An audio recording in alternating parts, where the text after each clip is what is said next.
Hey guys, so going to do a video today on basically the video today is on energy balance, and specifically energy balance in terms of what this means in terms of calories in, calories out, and specifically towards achieving a body composition change goal, so fat loss or muscle gain.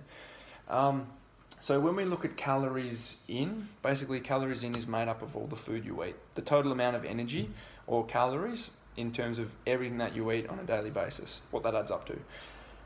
Energy out is going to be determined by total daily energy expenditure. Basically, total daily energy expenditure is made up of a few key components. Number one, the biggest determinant of your total daily energy expenditure is your basal metabolic rate. And basically, your basal metabolic rate is the amount of energy that is going to be required. Say you lay in bed all day and do absolutely nothing, the amount of energy that your body's going to burn anyway, because it needs energy to stay alive. So to keep your cardiovascular system functioning, your respiratory system functioning, your endocrine system functioning, etc., and just basically to keep your body alive and kicking. So basal metabolic rate, a few things that are going to influence how high that is, person to person. The biggest thing is going to be basically how big you are. So a 100 kilo male versus a 50 kilo female. The 100 kilo male, his basal metabolic rate is going to be a lot higher. In terms of the actual mass that you have, the amount of muscle mass that you have is going to be the biggest determinant as well, or another very big determinant of how big or how high your basal metabolic rate is. So muscle mass requires a lot more energy than fat mass to basically remain alive, and that's why as well we talk about, for any long-term body composition change goal or fat loss goal, that muscle mass gain should be a big focus of that, because it's going to increase your basal metabolic rate and make it a lot easier for you to achieve a caloric deficit, be able to eat more food and still lose fat. So basal metabolic rate, number one.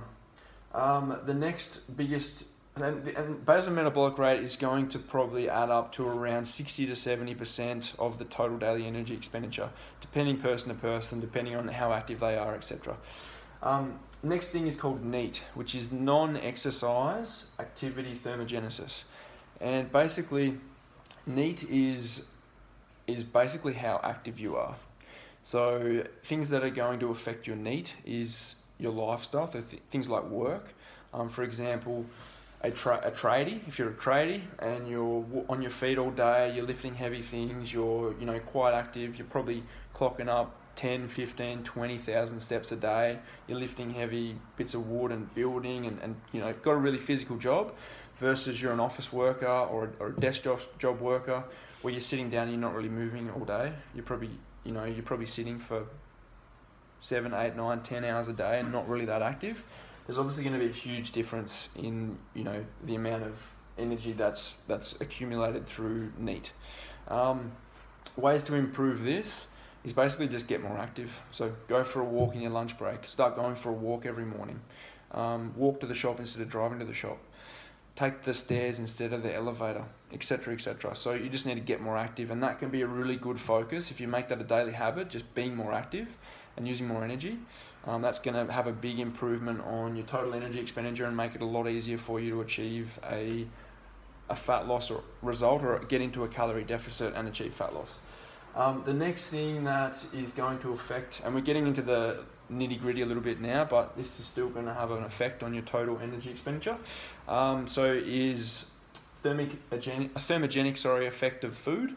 And basically the main determinant of this is going to be how much protein you eat. So protein basically is a lot harder for your body to digest than other nutrients, and essentially is going to require more energy to digest. So your body actually uses energy to digest food, and if you've got a high protein diet, you're pretty much going to maximize the thermogenic effect of your food and your digestion. Obviously, increasing protein intake as well is going to help you maintain muscle mass on a fat loss journey, which is going to maintain your basal metabolic rate, and therefore again, so having a high protein diet, definitely a good idea, definitely a good focus to have in terms of a fat loss long-term result, and just a good lifestyle in general, where you have a high metabolism, a high amount of muscle mass, and a healthy energy balance. The last one I want to talk about is exercise activity thermogenesis, and basically this is the hard exercise sessions you do. So the PT sessions you do, if you go for a run or any focused intense exercise. So this is actually, in terms of your total daily energy expenditure, you may be surprised that this is actually not going to have a huge effect on that. Obviously, those exercise sessions, you're going to get a lot of other benefits in terms of performance benefits, mental benefits, being able to use those sessions to increase muscle mass and improve your basal metabolic rate, etc., and also injury prevention, etc., etc., etc. But in terms of your total daily energy expenditure, the intense exercise sessions that you do, resistance training, etc., is not really going to have a huge effect on it. Say you're doing 3 focused exercise sessions per week. The most you're probably going to burn in those sessions is maybe around 500 calories, and that's only 3 times per week. If we compare that to your basal metabolic rate, which is probably ranging from 1,000 calories per day to anywhere up to 1,800, 2,000 calories a day, give or take, person to person, etc. That's happening every day. So if we're only doing 3 of these sessions a week, it's not going to have a huge effect on the total daily energy expenditure or the total volume of the week, total amount of energy that is expended over a whole week. So if this is all you're doing, if you're just adding in 3 exercise sessions a week and not changing anything else, and you're expecting fat loss, and it's not really happening for you, this is probably why. So it definitely doesn't have as big an effect on fat loss as you may think. Unless, say, you're a marathon runner who's running 20 Ks a day, 100 Ks a week sort of thing, then that's gonna have a huge impact on the amount of energy you require. But if it's just a personal training session or something that's not gonna have a huge effect on it. So what are the things that we really need to focus on if we want to improve our energy balance or achieve fat loss and get into a caloric deficit? We need to focus on increasing our muscle mass, improving our basal metabolic rate, being more active, so improving or increasing the amount of activity we do every day. So going for a walk every day, choosing to take the stairs, going for a bike ride to the shop, doing things that are going to use more energy and making a habit of doing that on a daily, weekly, monthly, yearly basis, making that a lifestyle. Having a higher protein diet, and then definitely doing intense exercise, but realizing that that's not going to have as huge effect on your actual fat loss as what it could do. And so at the end of the video now, what we need to really focus on if we want to get fat loss is food. So we really need to focus on what we're putting into our mouth.